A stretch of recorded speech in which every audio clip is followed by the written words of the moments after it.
province's latest budget showing a government focused on affordability is making a lot of money on something many people can't afford: housing.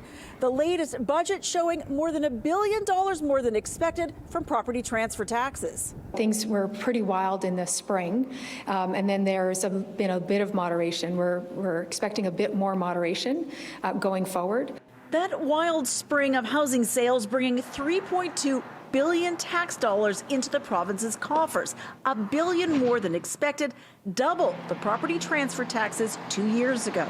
Meanwhile, affordable housing, key to this government's long-term agenda laid out in 2018, is still unaffordable as ever to buy or rent.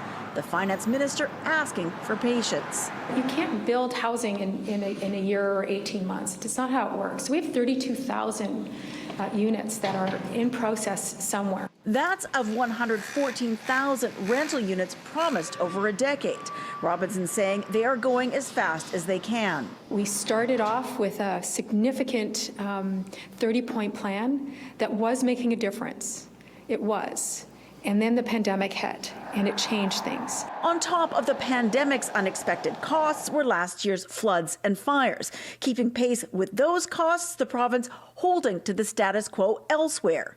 UBC's Paul Kershaw, an affordability advocate for the younger generations, says that's disappointing. Medical care is going to get $3 billion over the next 3 years. Child care is going to get so much less than that. Housing is going to get so much less than that. Kershaw doesn't see the urgency he says is needed and says this issue isn't a policy problem, but a political one. We don't have enough courage right now politically to actually ask people like me as a homeowner whose home went up by $500,000 to say this can't be the housing system we want that makes owners more wealthy while eroding affordability for those who follow in our footsteps. Like affordable housing, $10 a day childcare is also a work in progress. But the end of this year will see the average childcare across the province at $20 a day. After a record year of toxic drug overdoses, no new influx of money for that health crisis. A bright spot, thanks to one-time federal funding, the deficit last year ended up being $500 million after being estimated at nearly $10 billion. Robinson clear of the province will run deficits for the next few years. $5.5 billion is the estimate for next year. In Victoria, Lisa Yuzda, City News.